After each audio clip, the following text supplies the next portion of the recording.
Hi. A couple of weeks ago, I went to Ha Giang on a trip, which resulted in amazing footages. I'm gonna show you guys as well as talking a little bit about the trip, how did it go, and why it should be in your bucket list. Hope you guys enjoy the video.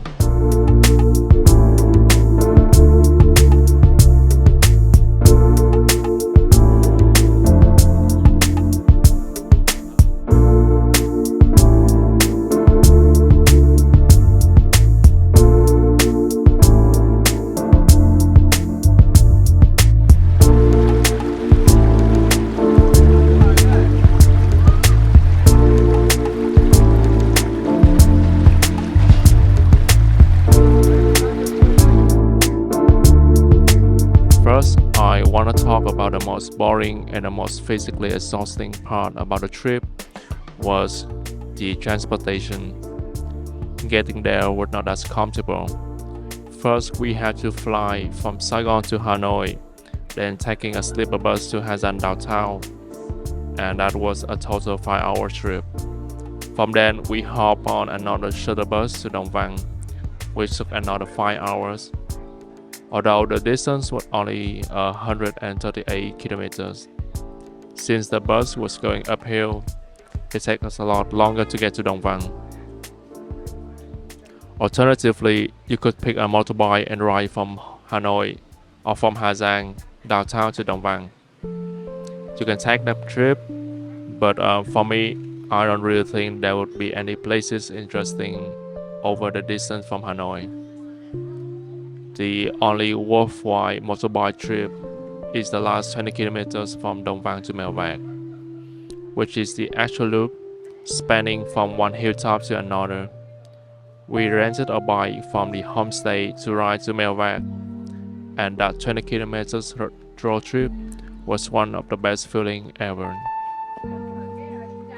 If you were looking for a motorbike road trip inspiration, wait until I finish a road trip from Saigon to Hue and back, covering both the highlands and the coastal region on the way to Saigon.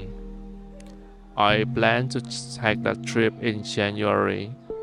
Looking forward to the video after.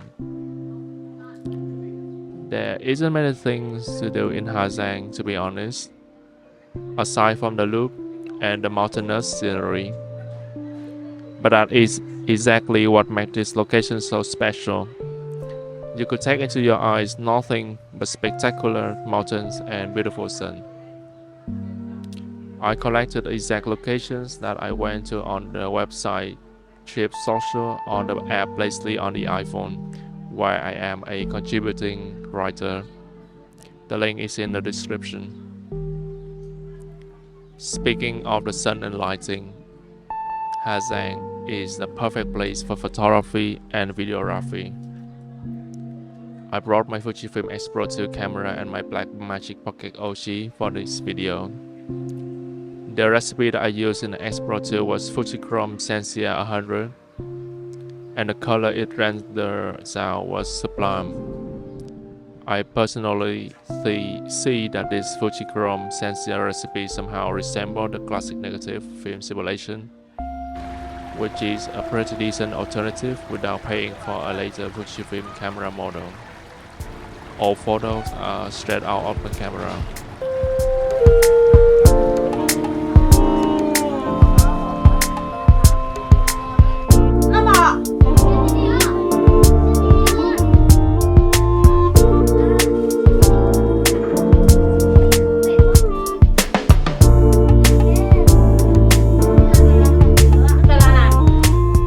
Rated the footage with a Kodak Vision 250D film emulation that I recently purchased, and it was perfect with its natural lighting and the surrounding colors.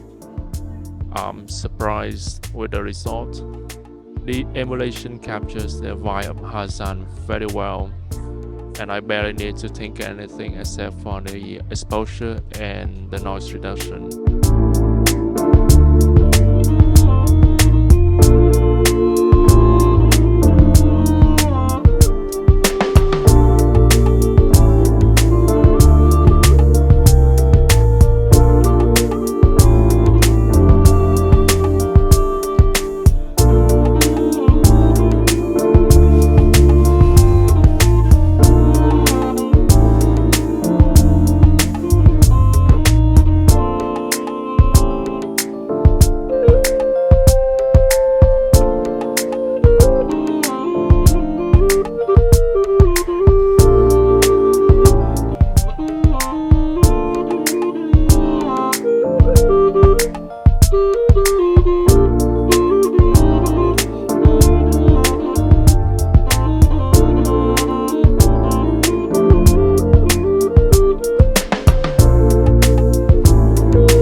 but watch out for rainy days. It can get pretty chilly and humid during the rainy days. It sizzles on our first day in Dong Vang. Luckily, the next day and the day after that were sunny.